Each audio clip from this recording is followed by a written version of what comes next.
Paz e graça sejam dadas a todos que estão aqui reunidos por Jesus, o nosso Senhor. Amém? Antes de você apresentar a banda, eu estava conversando com a Danusa e falei assim, amor, eu ficaria aqui o dia inteiro ouvindo esses caras. Cara, eu ficaria o dia inteiro ouvindo esses caras aqui. Bom demais. E aqui já vai um convite. Vocês fariam a mesma coisa que vocês fizeram aqui, lá no Grajaú, um domingo de manhã, domingo, entendeu? Domingão, tá joia? A mesma coisa que vocês fizeram aqui, não precisa nem mudar repertório, não precisa nem ensaiar, já está ensaiado, já está feito o convite aqui, quando terminar o encontro a gente discute o dia, e para levar essa turma. Gente, mas é gostoso demais, eu ficaria, sério, eu falei para a Danusa, eu falei, amor, eu ficaria aqui o dia inteiro ouvindo esses caras, o dia inteiro ouvindo. Gente, é uma alegria estar com vocês. Eu conheço a Igreja da Esperança há muitos anos. Por pouco, quase estive por aqui para pastorear essa comunidade. E hoje eu estou lá no Grajaú há 17 anos. É uma igreja, e eu vou contar um pouquinho da história nossa para vocês, desses últimos 17 anos ali. E que tem muito a ver com que eu quero partilhar com vocês, deixar um pouquinho mais perto aqui, partilhar com vocês sobre uma igreja acolhedora. E eu quero começar, bom, Danusa está aqui comigo hoje, e a gente veio com muita alegria e expectativa de que hoje seria uma bênção para nós também. E a gente estava ali orando, e eu estava falando com Deus isso, né? Senhor, poxa, eu queria muito que aquilo que eu compartilhasse tivesse muito a ver com a minha vida, me tocasse de maneira intensa e profunda, do mesmo jeito que eu gostaria que tocasse o coração dos meus irmãos e amigos que vão estar lá, e novos amigos. E eu queria começar contando um pouco da minha história, para dizer a vocês onde eu cheguei sobre a minha percepção de igreja acolhedora. Eu me converti com 15 anos de idade e, muito rapidamente, eu comecei a liderar dentro da igreja, já adolescente. Com 23 anos eu era pastor, antes eu estava no segundo ano do seminário, eu já me tornei pastor, com 27 anos eu assumi a minha primeira comunidade como pastor. E a igreja para mim era algo que tinha muitas relações religiosas, muito intensas. Com 19 anos eu comecei a beber em várias fontes, de pastores que eu admirava. Aos 19 anos, enquanto alguns trilhavam outros caminhos, eu gostava de ouvir Caio Fábio, eu gostava de ouvir Ricardo Gondim, eu gostava de ouvir Valdir Sinuega, eu gostava de ouvir essas pessoas que, de alguma forma, quebravam um pouco o paradigma daquilo que era igreja. Mas é só que, com 27 anos, você é pastor, você começa a pastorear uma igreja, honestamente, você é engolido por muitas coisas que acontecem dentro da igreja. Por mais que você deseje, por mais que você queira, por mais que você demonstre que o seu pensamento e a sua cabeça tem muito mais a ver com aquilo que você realmente tem sido alimentado do que com aquele dia a dia. O dia a dia de uma comunidade, de um pastor de 27 anos, ela engole você muitas vezes. E eu estou falando besteira? Eu normalmente quando corta assim é porque meu irmão, para aí. Você já para logo. Eu falei assim, então tá bom. E aí eu me tornei um pastor que eu tinha ideias muito legais, muito bacanas, muito de vanguarda, mas ao mesmo tempo extremamente legalista. E o legalismo que tomou conta da minha vida tinha muito mais a ver com a função do que com a minha mentalidade. Em 1999, eu escrevi meu primeiro livro, chamado Simplesmente Igreja, Viva, Santa e Acolhedora. Um livro que me acompanhou durante toda a minha vida, até hoje. Esse livro ele virou congresso em muitos lugares, ele se espalhou por muitos lugares, e a minha ideia de igreja estava nesse livro. Mas a minha prática de igreja não estava essencialmente naquilo que eu pensava, porque o sistema religioso ele é mais difícil do que a vida da igreja como um todo. E por que eu estou fazendo essa introdução e dizendo isso a vocês? Porque ao longo dos anos, eu fui mudando. Deus não foi mudando, mas eu fui mudando. Eu fui mudando a minha forma de enxergar a igreja, eu fui mudando a minha forma de enxergar o Evangelho, eu fui mudando a minha forma de enxergar a palavra de Deus. E aquilo tudo foi nutrindo em mim uma coragem maior para eu tentar fazer com que o lugar onde eu pastoreio se torne um pouco mais parecido com aquilo que eu acredito ser de verdade a Igreja de Jesus. E ter uma igreja acolhedora, por incrível que pareça, não é fácil, porque nós estamos vivendo num mundo religioso onde parece que é melhor ser bélico do que ser amoroso. É melhor você ser cruel, mas verdadeiro, como se a verdade fosse absolutamente única no ponto de vista daquilo que as pessoas acreditam, do que você ser misericordioso. E eu fui percebendo isso. Eu fui percebendo isso, que muitas vezes a igreja ela machucou mais pessoas do que abençoou. Ela cuidou muito menos do que deveria cuidar. E ela precisava ser aquilo que ela deveria ser. E aí eu saí da minha igreja, onde eu pastoreei pela primeira vez, fiquei 2 anos e meio sem pastorear, e fui parar no Grajaú, onde eu comecei cheio de sonhos de novo. A mesma coisa cíclica se repetiu na minha vida.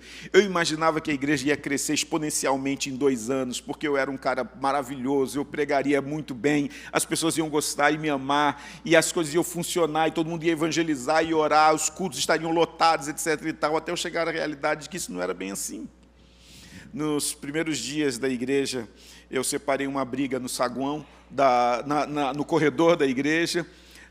Nos primeiros meses, eu tinha que separar a briga do Ministério de Louvor, que acontecia uma vez por mês, com gente batendo porta, com gente xingando o outro, com gente. Eu fui percebendo que igreja era muito mais difícil do que aquilo que eu estava sonhando para essa comunidade. Mas, aos poucos, as coisas foram mudando. E Deus foi transformando o coração da nossa comunidade, da nossa igreja. E hoje nós temos muitos problemas, mas nós temos um lema. Nós falamos que a nossa igreja é uma igreja formada de pessoas imperfeitas, amando pessoas imperfeitas como vocês. Então, esse é o que nós entendemos hoje. Quando eu comecei a compreender que isso era igreja, eu comecei a perceber que a minha mensagem, que a minha forma de pastorear, tinha muito mais a ver com o fato de levar as pessoas a amarem-se profunda e intensamente, mais do que julgarem umas às outras. E aí, queridos, há um livro que eu gosto demais, do Larry Crabb, chamado Conexão. E eu li esse livro a primeira vez, e o Larry Crabb era um terapeuta, que acreditava que a igreja era uma comunidade terapêutica e que, por ser uma comunidade terapêutica, ela tinha a capacidade de gerar uns nos outros uma cura para os seus sentimentos mais vis, mais perversos, e ser uma comunidade perdoadora, capaz de fazer com que as pessoas se sentissem, de fato, abrigadas e abraçadas e acolhidas dentro da igreja, dentro dessa comunidade chamada igreja. Ele tem uma frase maravilhosa, que ele diz assim: Deus infunde em nós uma capacidade de curar. Vislumbro uma comunidade de pessoas em ambiente onde eu derramo em você os meios de cura que Deus me deu, e você derrama em mim o que Deus incutiu em você. E aí eu comecei a perceber que a igreja tem muito a ver com essa comunidade acolhedora, amorosa, misericordiosa, capaz de fazer com que as pessoas se sintam bem dentro dela. E algumas experiências foram marcantes na minha vida, e é isso que eu quero partilhar com vocês nessa manhã. E 4 coisas que eu trouxe para a gente pensar. A primeira é que a igreja é uma comunidade acolhedora todas as vezes que ela é instrumento de Deus para minimizar o sofrimento humano. Há algum tempo atrás, nós começamos um trabalho com prostitutas na Quinta da Boa Vista, no entorno da Quinta da Boa Vista. Toda sexta-feira, ou de 15 em 15 dias, nós vamos lá compartilhar amor, compartilhar graça, compartilhar o Evangelho com essas mulheres, com esses homens que estão ali trabalhando, vivendo suas vidas com as histórias mais dolorosas e mais difíceis. Um dia eu estava com a turma lá e nós começamos a conversar com as pessoas. E eu sentei com dois travestis que estavam lá, seminus, e eu sentei, eu perguntei se eu podia sentar com eles, eles falaram assim, pode. Então eu falei assim, sentei com eles na calçada, e eles sentaram também, todos maquiados, bem arrumados, nós começamos a conversar. E eu perguntei a história deles, e eles começaram a contar a história deles. E um desses disse para mim assim, cara, primeiro que eu não sei porque você sentou para conversar comigo. A segunda coisa é de que eu vivi numa igreja e eu fui expulso de lá. E sabe o que eu mais percebi quando eu fui expulso de lá? É que muitos que me expulsaram de lá se tornaram meus clientes aqui. E eu quase chorei ouvindo isso. Não pelos clientes, mas por ele. Ter sido vítima desse lugar que não consegue humanizar as pessoas, que não consegue cuidar das pessoas e não consegue enxergar as pessoas como filhos de Deus, porque são filhos, só não sabem o pai que tem, não conseguem discernir o tamanho do pai que tem, mas são filhos. E aí, peregrinando por essas ruas de São Cristóvão, eu encontrei uma menina e ela me disse assim, cara, eu era do Ministério de Louvor da minha igreja. E eu saí da igreja, ela foi falando as razões pela qual ela saiu, e a vida me trouxe até aqui. E ela falou assim, eu sei cantar. E eu falei assim, então canta. Ela falou assim, não, fico com vergonha. Eu falei assim, então eu canto contigo. E eu, com o maior medo, porque eu nunca sei letra de nada, e ela falou assim, caramba, eu sou uma prostituta sem mais letra do que você, que é pastor de igreja. E nós começamos a cantar um hino. E a voz dela linda, apaixonada, de quem estava morrendo de saudades de um lugar chamado igreja. Mas ela não tinha saudade da igreja que a expulsou. Ela não tinha saudade da igreja que a colocou para fora. Ela tinha saudade da igreja que ela sonhava um dia ter. Ela tinha saudade da igreja que ela sonhava fazer parte. Ela tinha saudade da igreja que ela sonhava um dia ser comunidade de Jesus, que abraçava, que abrigava as pessoas e que transformava as pessoas naquilo que Jesus gostaria que elas fossem, não naquilo que elas gostariam que elas fossem. Semana passada, eu estava falando sobre isso na igreja. O nosso maior problema hoje foi ter criado um Deus à nossa imagem e semelhança. Quando Deus nos criou à imagem e semelhança dele, Ele queria que nós tivéssemos o mesmo sentimento que Ele tem. Queríamos que nós tivéssemos o mesmo pensamento que Ele tem. Mas com o passar do tempo, nós fomos tentando ajudar Deus e acabamos prejudicando a pregação dEle.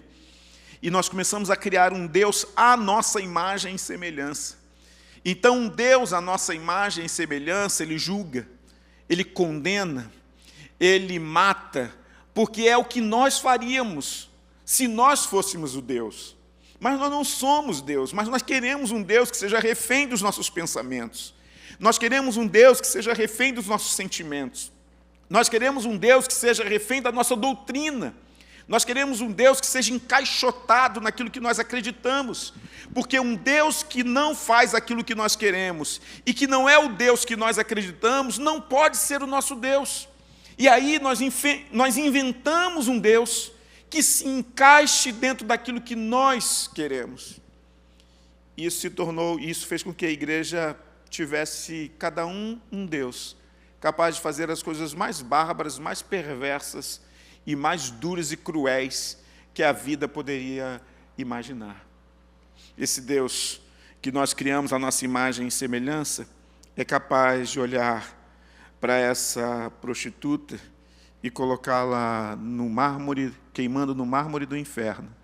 Mas o Deus que nos criou, a sua imagem e semelhança, é capaz de olhar para essa menina e dizer o seguinte: eu quero o melhor para você, porque eu amo você do jeito que você é. E nós começamos a ajudar essas pessoas.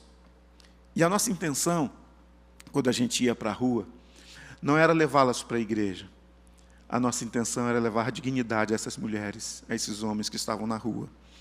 E nós pregamos isso, nós falamos sobre isso, nós começamos a colocar isso na cabeça das pessoas. Olha, é dignidade que nós precisamos levar a essas pessoas.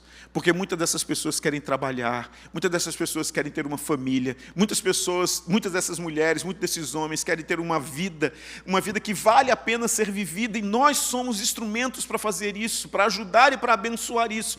Quando nós somos uma igreja acolhedora, nós minimizamos esse sofrimento humano. E aí chegou o ponto que nós tivemos que fazer a seguinte pergunta para a igreja: nós vamos todas as sextas-feiras visitar as prostitutas da Quinta da Boa Vista.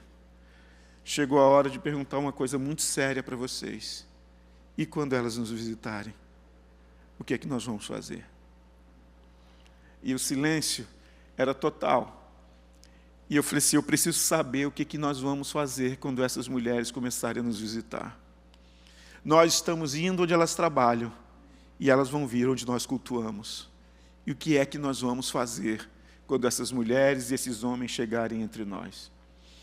E foi um consenso maravilhoso pensar que muita gente queria que nós abençoássemos, que nós cuidássemos, que nós abraçássemos e que nós fizéssemos dessas pessoas filhas e filhos de Deus, amados. E eu penso que quando nós conseguimos entender que a igreja é acolhedora a partir de minimizar o sofrimento humano, não é apenas esse que eu estou falando, mas tem dezenas de outros sofrimentos que as pessoas passam todos os dias e ficam caladas dentro de nossas comunidades, porque nossas igrejas não estão preparadas para o sofrimento humano. Nossa igreja está preparada para o discurso do sofrimento humano. Nossa igreja está preparada para a pregação sobre o sofrimento humano. Mas na hora que o sofrimento humano chega de verdade, nós encaramos a realidade, nós não estamos preparados. E, queridos, talvez uma das piores coisas que pode acontecer para a igreja é a diferença entre o discurso de amar que nós temos e a prática de amar que nós vivenciamos. Isso talvez seja mais mortal para a igreja. A gente pensa em tantos escândalos que a igreja muitas vezes passa. O maior escândalo é quando a gente não ama de verdade. É quando a pessoa chega na igreja e ela percebe que nós não somos aquilo que nós pregamos. Que o amor, e eu digo isso constantemente, que o amor para nós não é uma experiência, é um produto.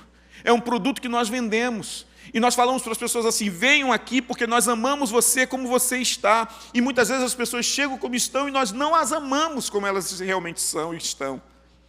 Porque o amor é um produto, o amor não é uma experiência. Ontem, 10 horas da noite, as meninas, os meninos todos que estavam lá me ligaram. Pastor, a gente está com um problema aqui. Eu falei assim: o que houve? Olha, a gente encontrou uma senhora. E ela, quantos anos a senhora tem? Ela, 91 anos. 91 anos, pastor, ela está na rua. Pastor, ela não pode passar a noite na rua. E eu falei assim: e o que quereis que vos faça?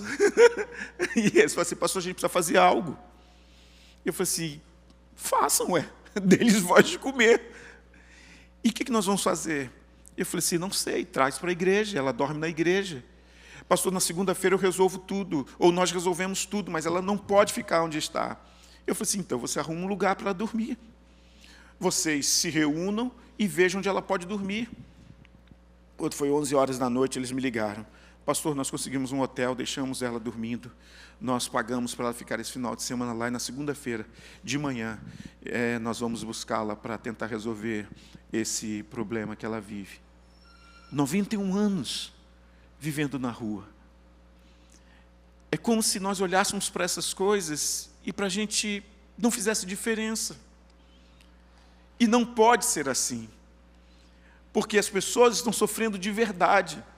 As pessoas estão sentindo dores de verdade. As pessoas estão indo para os cultos angustiadas de verdade.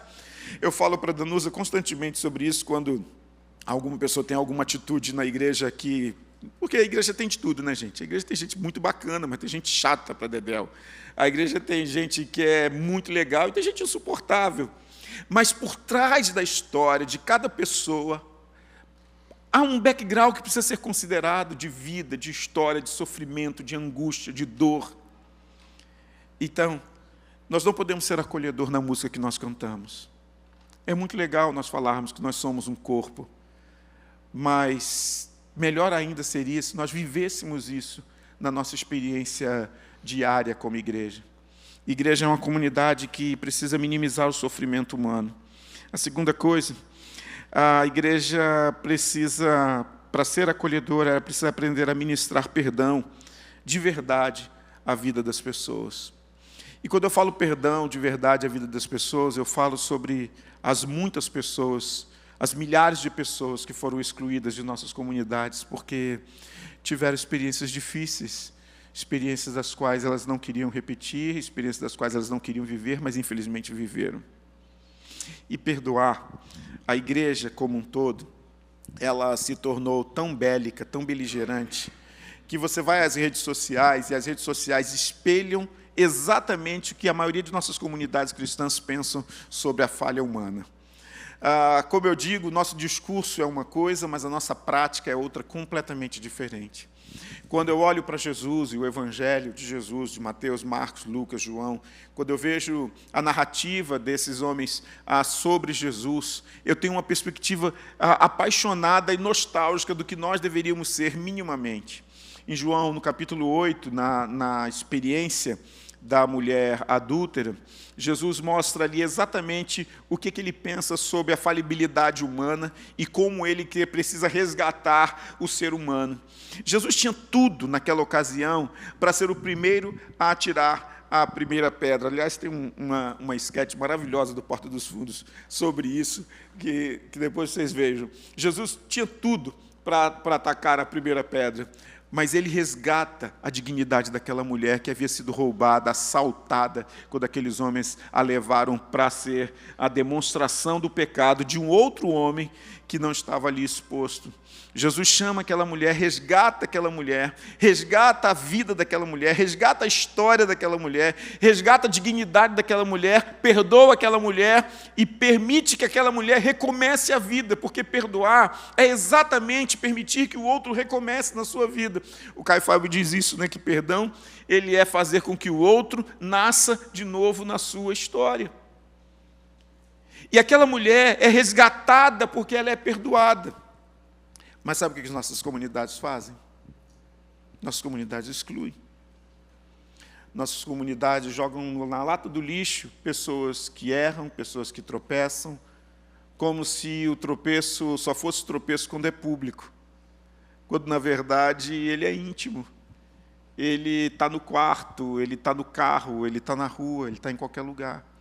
Mas tudo que se torna público, a igreja parece que precisa dar uma demonstração de força e de energia para proteger o seu próprio nome. E por isso muitas pessoas saíram machucadas de nossa igreja. Uma vez, duas meninas de nossa igreja, elas cometeram o pecado que ninguém pode cometer numa igreja evangélica, que é engravidar antes de casar. E eu lembro nitidamente da primeira delas, numa igreja totalmente estruturada para ser conservadora em todos os aspectos. E eu lembro que eu conversei com a igreja sobre isso e falei com eles: irmãos, a gente está diante de um problema e que a gente precisa cuidar dele. E eu lembro que nós começamos a conversar sobre isso.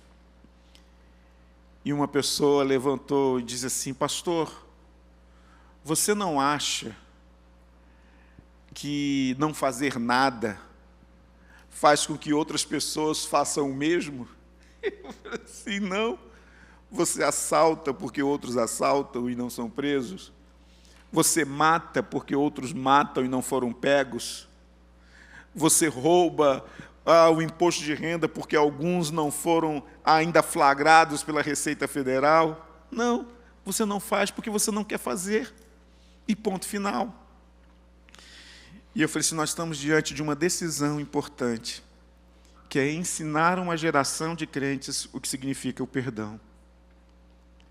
E eu lembro que a igreja, obviamente, se manifestou perdoadora. E eu falei assim, então, a partir de agora, a gente não fala mais sobre outro assunto, senão em chá de bebê. Porque é isso que nós vamos comemorar e celebrar quando essa criança vier. As duas filhas das duas mães estão entre os nossos adolescentes até hoje. As duas mães estão lá até hoje. Porque nós tivemos a coragem de quebrar um ciclo vicioso, que é olhar para as pessoas e dizer o seguinte, vocês não merecem estar aqui. A igreja é uma comunidade acolhedora quando ela perdoa de verdade, e perdoa de verdade, quando ela aprende que a caminhada da vida da gente, ela é propensa às nossas quedas. A própria palavra de Deus diz, aquele que está em pé, olhe para que não caia. É uma possibilidade minha, sua, de qualquer pessoa. Lá da igreja eu costumo dizer o seguinte, que lá todos nós somos iguais, do porteiro ao pastor, todos nós somos iguais. Só há uma estrela da companhia que é Jesus. O resto, todos nós somos iguais, todos nós participamos dos mesmos ministérios, todos nós temos as mesmas bênçãos de Deus, todos nós temos os mesmos desafios e todos nós corremos os riscos das mesmas fragilidades. Quando nós perdoamos, nós transformamos o ambiente da igreja. E olha, vou dar um exemplo para você. Dema, caramba, são 12h25. Estou de boa? Estou de boa? Então, beleza. Qualquer coisa, você levanta. Um dia eu estava em Mantenópolis, não. Perto de Mantena, eu acho, não lembro agora. E aí, uma igreja grande, eu estava fazendo uma conferência, e no primeiro dia... Não, é Manhumirim, eu acho que é Manhumirim, uma coisa assim. E aí, eu esqueci de perguntar a hora que eu tinha que terminar, e eu falei para o irmão, falei assim, irmão, que horas que eu tenho que terminar? Ele falou assim, fica à vontade, o pessoal vai embora às 9h. então, eu não sei que horas vocês vão embora, à medida que vocês começarem a sair, eu vou parando. E aí, nós estávamos... eu esqueci até que eu estava falando agora, meu Deus do céu, daqui a pouco eu volto. Sobre perdoar, né? Sobre ministrar perdão. A gente tem um hábito muito legal de atrair pessoas, peguei o fio da meada, que é a evangelização pelo amor. E eu vou dar um exemplo para vocês como nós fazemos. Como é seu nome? Maurício. Imagine que o Maurício não é crente. O Maurício não é crente e tal, e a gente quer trazer o Maurício para a igreja. E a gente convida o Maurício para vir à igreja.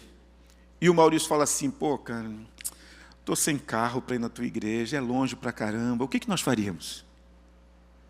Hein? O que nós faríamos? Se o Maurício falasse assim, não, eu não vou porque eu não tenho carro. A gente faria o quê? Mandava buscar o Maurício. Aí a gente falava assim, pô, o Maurício falava assim, pô, cara, tua igreja é cheia demais, cara, não tem nem lugar para sentar, o que nós faríamos? A gente separaria uma cadeira para o Maurício, porque a gente quer ganhar o Maurício. E aí o Maurício fala assim, pô, cara, eu gostei da igreja, mas eu não sei se eu vou conseguir lembrar de vir semana que vem, não. O que a gente faria? Lembraria o Maurício a semana inteira. Maurício, se é segunda, tem culto domingo que vem. E a gente chamaria o Maurício todo santo dia. O Maurício ia bloquear no WhatsApp, a gente ia mandar um carteiro, que nem existe mais, para trás do Maurício. Não é assim que nós faríamos? Porque nós queremos ganhar o Maurício. Nós ganhamos o Maurício, batizamos o Maurício está na igreja, e aí, de repente, o Maurício comete um pecado que nas nossas cabeças é grave demais. E nós excluímos o Maurício. Na segunda-feira, porque Jesus conta uma história que é o seguinte, que nós deveríamos perdoar os nossos devedores. E ele conta a história de um cara que devia muito ao rei, lá em Mateus 18, devia muito ao rei, e o rei perdoa essa dívida. Mas aí, quando ele sai perdoado pelo rei na rua, ele encontra um servo que devia a ele quase nada. Ele não perdoa o servo. E aí ele volta para o rei para ser administrado pelos verdugos.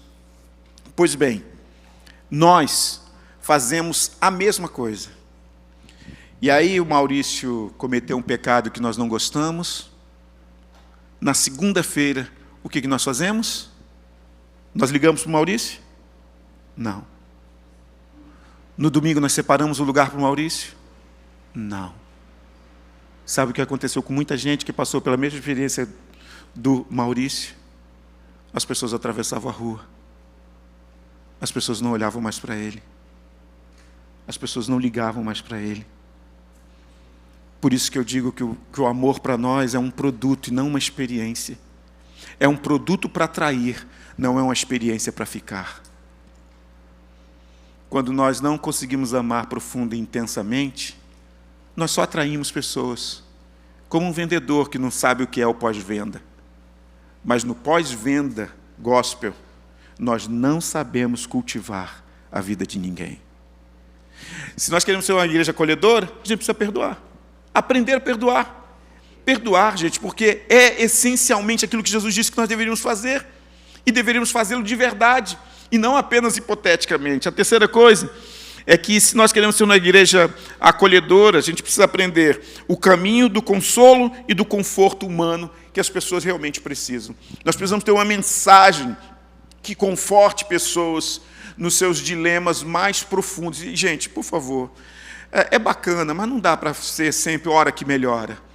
Sabe, a gente olha para as pessoas e fala assim, hora que melhora, e a pessoa sai com os mesmos conflitos, com as mesmas dores, com as mesmas dívidas, com os mesmos problemas, com o casamento arrebentado, com a vida arrebentada, com a culpa enchendo a alma dele, enquanto a gente simplesmente vai utilizando jargões e frases prontas para que essas pessoas entendam que isso é evangelho. Não é verdade, isso não funciona. Apenas minimiza, apenas de alguma forma transforma as pessoas, ilude as pessoas sobre algo que Deus não vai fazer, ou melhor, pode até fazer, mas não significa exatamente que irá fazer. Existem coisas, existem pessoas que não serão curadas, existem casamentos que não serão restaurados, existem histórias que não serão refeitas. Existe isso, gente, nós precisamos encarar isso de verdade. Nós precisamos ser uma igreja honesta, que trabalhe a dor humana, que trabalhe o sofrimento humano, no desejo de consolá-los de verdade, de abraçá-los de verdade, para fazer com que essas pessoas possam, de alguma maneira, entender como Deus faz as coisas. Aquele homem que estava no tanque de Betesda foi curado, mas antes dele 10.000 não foram, e depois dele dezenas também não foram. Jesus não ficou de plantão lá dizendo o seguinte, bom, agora todo mundo que passar aqui eu curo. Não foi verdade isso. A filha de Jairo morreu, Jesus ressuscitou. Lázaro, Jesus ressuscitou, mas os discípulos não ressuscitaram, morreram depois disso e continuam mortos, porque a vida não é uma matemática onde 2 mais 2 são 4. Nós precisamos tentar fazer com que a igreja seja madura o suficiente para ela ter a sensibilidade para abençoar aqueles que sofrem de verdade quando entram nos lugares onde nós estamos reunidos. E olha, tem gente sofrendo demais na igreja hoje, porque o mundo está sofrendo, as pessoas estão sofrendo. E quando elas entram na nossa igreja, elas estão cantando os mesmos hinos que nós cantamos, ouvindo as mesmas mensagens, participando das mesmas orações, mas quando elas vão embora, o sofrimento é completamente diferente um do outro. Há histórias duras, difíceis, que se você não aprender a chorar com elas, você não vai ser instrumento de Deus para consolar essas pessoas. Se você não aprender a sentir a dor nós não sentimos, mas compreender a dor que o outro está sentindo, você não consegue ser instrumento de Deus para consolar e confortar as pessoas, porque só palavras não bastam mais. Nós precisamos ir além disso. Nós precisamos estender a nossa mão. Sabe a velhinha de 91 anos dormindo na rua? Não adianta eu dizer para ela, Deus te abençoe, o Senhor vai abrir uma porta para você. Não. De repente, eu sou a porta que Deus vai abrir para aquela mulher.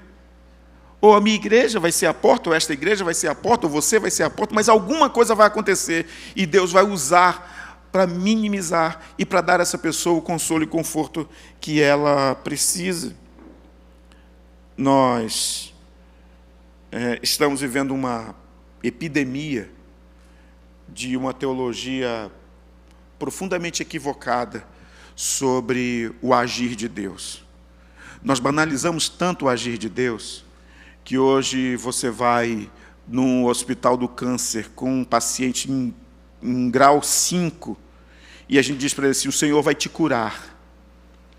Quando a gente sabe que aquilo ali é o final da vida, a gente precisa aprender, e eu ouvi isso uma vez de um capelão, que o maior milagre talvez não seja Deus curar, mas seja Deus fazer aquela pessoa entender o quanto a vida valeu a pena, o quanto ela aprendeu a partir, entendendo e compreendendo o quanto Deus foi com ela até aquele momento. Talvez o maior milagre seja compreender Deus e não ser curado. Talvez o maior milagre seja compreender a ação de Deus e não sair dali daquele hospital. E eu não estou dizendo, antes que façam cortes, que Deus não faz. Deus pode fazer o que Ele desejar. O que eu estou dizendo é que nem sempre Deus vai fazer aquilo que nós queremos, aquilo que nós desejamos, e nem aquilo que nós pedimos. E para terminar, se a gente quer uma igreja que seja de fato acolhedora, a gente precisa acreditar no renascimento do ser humano e na igualdade entre eles. Eu acho que isso foi uma das coisas mais extraordinárias que Jesus trouxe para nós e que nós não soubemos ler. Jesus, ele era capaz de almoçar na casa de Zaqueu, jantar na casa de Caifás, dormir na casa de uma prostituta e na manhã seguinte ir em Gadara expulsar um demônio de um gadareno, de um lugar que ninguém queria estar. Jesus foi o homem mais eclético que a gente poderia conhecer. Ele era capaz, de fato, de olhar para as pessoas e respeitá-las e dizer que, olha, não tem nenhum problema, você fica com o seu axé e eu fico com o meu amém. E mesmo assim, respeitar as pessoas. Jesus era capaz de olhar para os religiosos do seu tempo e dar uma bronca neles, e amar aqueles que não tinham religião alguma. Jesus era capaz de amar pessoas tão profunda e intensamente que ele percebeu que todos eles poderiam ser filhos de Deus. João capítulo 3, verso 16, diz que Deus amou o mundo de tal maneira que deu seu Filho unigênito, para que todo aquele que nele crê não pereça, mas tenha a vida eterna. Nós queremos ser acolhedores, separando o joio do trigo. Nós queremos ser acolhedores, fazendo um apartheid das pessoas que podem e das que não podem, das que têm direito de ser da igreja e das que não têm direito a ser da igreja. Nós é que falamos para as pessoas quem nós queremos que congreguem conosco e quem nós não queremos que congreguem conosco. Nós é que afirmamos quem é que pode, quem é que não pode. Nós tiramos de Deus a responsabilidade de abrir a porta da igreja para que as pessoas possam entrar. E nós começamos a colocar crachá nas pessoas para que elas pudessem entrar a partir do preceito, dos princípios e dos pressupostos que nós estabelecemos para que elas estivessem ali. E nós deixamos de ser igreja. Porque a igreja é lugar de acolhimento e não distanciamento. Igreja é lugar para abraçar pessoas e não afastar pessoas. Igreja é lugar para amar pessoas e não odiar pessoas. Igreja é lugar para que pessoas se sintam filhos de Deus, como todos nós podemos também nos sentir. Eu espero que essa seja a missão de vocês também, a nossa, como igreja. E em algum momento a gente resgate, de fato, aquilo que Jesus pensou e sonhou para nós, se é que pensou e sonhou alguma coisa para nós como igreja. Mas que a gente seja essa igreja acolhedora, que faça bem às pessoas, que faça bem ao coração das pessoas, que faça as pessoas chorarem de alegria e não de tristeza por termos magoado mais um coração. Paz e graça, queridos. Muito obrigado por vocês me ouvirem hoje.